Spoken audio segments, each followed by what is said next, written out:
Desde que Chávez tomó el poder en el año 99, el petróleo le da un impulso a este proyecto. Entonces, la idea es crear esa base, una base de subversión. Desde ese momento, apenas Chávez toma el poder, empezamos a ver el capitán de navío, Sergio Cardona, agregado militar cubano, supervisar las guarniciones venezolanas. Su objetivo, trazar un plan destinado a reducir las Fuerzas Armadas nacionales e iniciar los contactos con la guerrilla colombiana. Poco tiempo después, el entonces embajador cubano en Venezuela, Germán Sánchez Otero, toma la actitud en Venezuela como si fuera un procónsul. De su mano llega el G2 cubano a Venezuela con armas, a fin de brindar entrenamiento y apoyo ideológico a los grupos paramilitares y a los círculos bolivarianos. En contrapartida, Chávez le ofrece a Cuba 53.000 barriles de petróleo diario, que la mayoría los vende Fidel. Una parte los usa para mantener el régimen y otra parte ingresa en las cuentas que ellos tienen. Un informe que fue publicado por la revista americana Inside señala ya en ese momento, a partir de los años 2002-2003, que entre 300 y 400 militares cubanos coordinados por el grado militar se encontraban en Venezuela realizando la custodia de Chávez, o sea, formaban parte de ese círculo pequeño.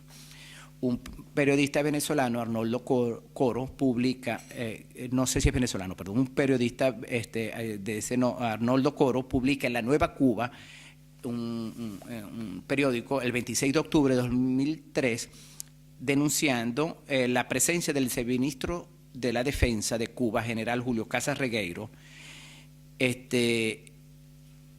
en Venezuela, denunciando esta presencia y lo que demostraba la importancia que el régimen cubano le atribuía a garantizar la permanencia en el poder a Hugo Chávez.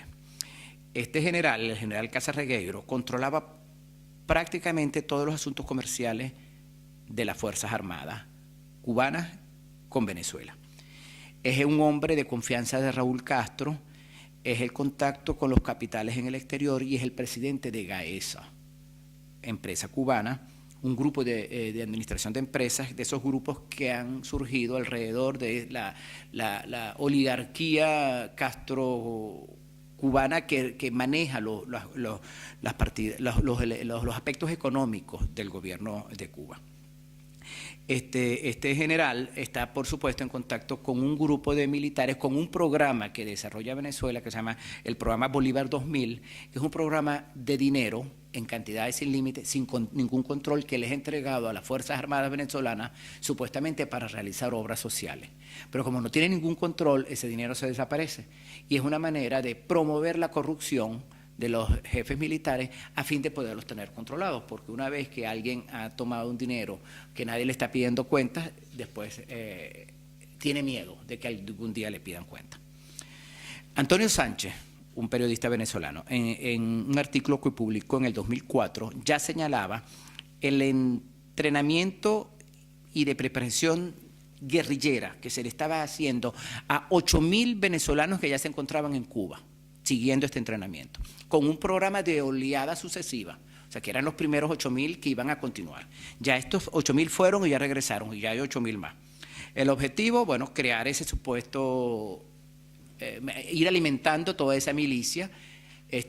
No hay que olvidar que Chávez ha desatado una carrera armamentística enorme, a una compra de armas en cantidades como si Venezuela estuviera enfrascado en un conflicto bélico, y que ese grupo de armas se encuentra distribuido, ni siquiera está en los cuerpos militares. Algunos, se habla de depósitos ocultos, de túneles llenos de armas, para que en el momento preciso, tanto los venezolanos que se han entrenado como todos los cubanos que están en Venezuela, y habría que decir que no todos los que están yendo con el nuevo régimen, con el régimen actual, van con el objetivo realmente de convertirse en militantes de la causa. Muchos aprovechan esa ocasión para escapar, pero lamentablemente una gran cantidad, por supuesto, son muy controlados, sí estaría dispuesto a sostener ese proyecto en el cual está implicado Fidel y Venezuela.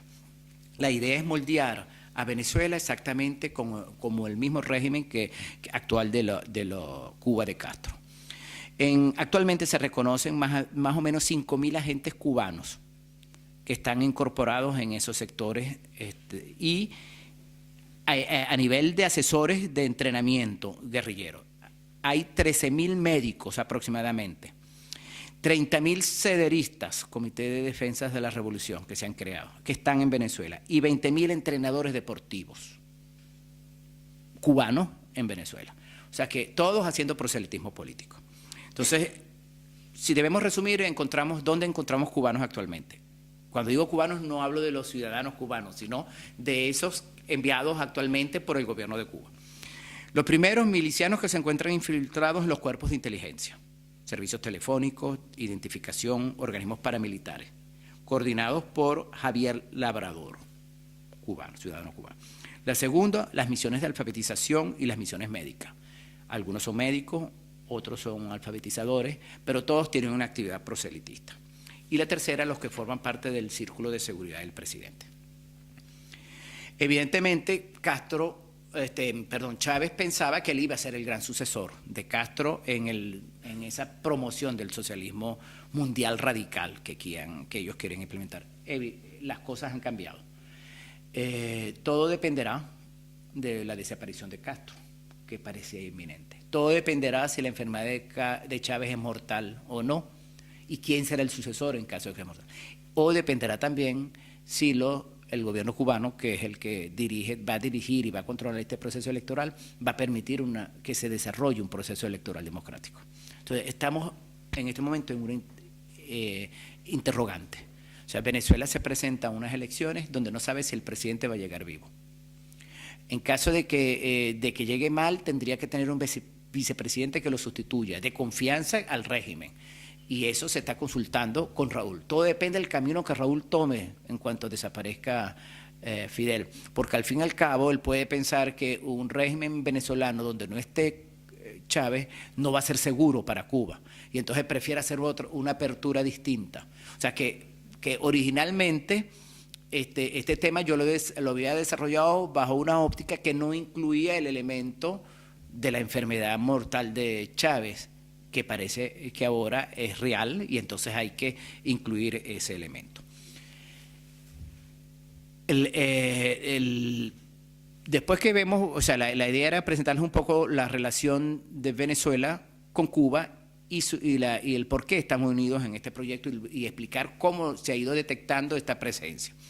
Sin embargo, hay un elemento nuevo que hay que analizar también, que es la relación de Chávez con el terrorista Carlos, con su distinguido compatriota, como lo llamó él en una carta que le escribió. Cuando todo comenzó, evidentemente yo fui llamado inmediatamente. Yo era el cónsul de Venezuela en París y él estaba preso en París. Y lo había conocido en libertad cuando me había secuestrado en el Líbano.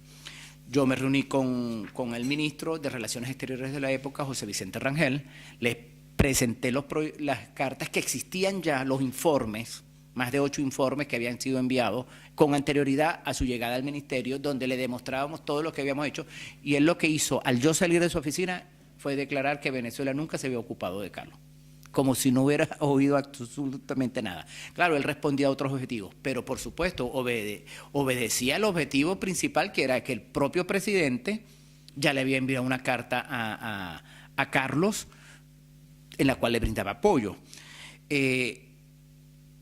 Hay otro elemento nuevo, que es que José Vicente era el ministro de Relaciones Exteriores, que era un dirigente de izquierda venezolano que había salido de un partido que se había desprendido del Partido Comunista, pero que trabajaba en conjunto con Luis Michelena, que era fundador del Partido Comunista, que son los dos hombres que llevan a Chávez, a la familia de Carlos y a Cuba, porque eso se hizo en el mismo momento.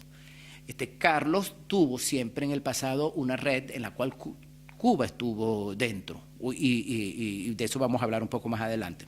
Sin embargo, el hecho que estaba preso, que estaba un poco venido a menos, ya no se hablaba de él como una figura de importancia hasta que llega Chávez, que decide rescatarlo y que piensa y ha creído que algún día lo puede traer a ejercer algunas funciones. Entonces, eso es lo que explica esas razones. Y apenas presidente electo, la revista Le Point, una revista francesa, publicó en las festividades donde cuando estaban ya organizando la toma de posesión Chávez presidente electo, sale este artículo. La ascensión al poder de Hugo Chávez ha cambiado los parámetros en Venezuela. Los aficionados del terrorista gozan de reconocimiento público y no se privan de mostrarlo. Primero la familia, el número 2 del gobierno, Miquelena, escritores, la prensa, todos tienen un solo objetivo, obtener la liberación de Carlos. Ya Carlos en el pasado, en el año 98, había declarado a una periodista venezolana, Diana Lichi, su apoyo a Chávez. Y ya Chávez había hablado, ella había dicho que Illich no estaba siendo tratado en Francia conforme a los derechos humanos. Y agregaba, el gobierno de Venezuela tiene la responsabilidad de exigir de París condiciones de encarcelación digna, sugiriendo a Mesa Boche, dice el periodista, a sus guardias de proximidad de proponer a París de hacer venir Carlos a Venezuela. Encontraremos una fórmula, dijo Chávez, perentoria y provisionalmente. La revista hace también referencia al entorno familiar y al poder que tienen y al financiamiento que la familia de Carlos le dio a la campaña electoral de Chávez. Y agrega que Vladimir, el hermano menor de Carlos, gerenciaba en ese momento desde una oficina en uno de los hoteles, en el Hotel Hilton de Caracas, uno de los hoteles lujosos de la capital, todas las gestiones ligadas a las primeras declaraciones y acciones que estaba haciendo el presidente electo. Vladimir declaró públicamente en ese momento: la elección del coronel Chávez cambia todos los parámetros. Al fin somos escuchados. José Vicente Rangel, ministro de Relaciones Exteriores, declara a los pocos días que Chávez no es terrorista, porque no ha cometido delitos en Venezuela. Por supuesto, eso causa una gran reacción. Internacionalistas, políticos, militares, magistrados, todos le responden. Primero, que es un peligro hacer una declaración como tal en un momento en que acaban de caer las torres de Nueva York. O sea, y que la situación era muy delicada como para estar haciendo ese tipo de declaraciones. Y en segundo lugar, que terrorismo es terrorismo en cualquier parte del mundo y que Venezuela había firmado la Convención de Roma, donde estaba estipulado que era un delito y que por lo tanto no podía el gobierno venezolano decir otra cosa.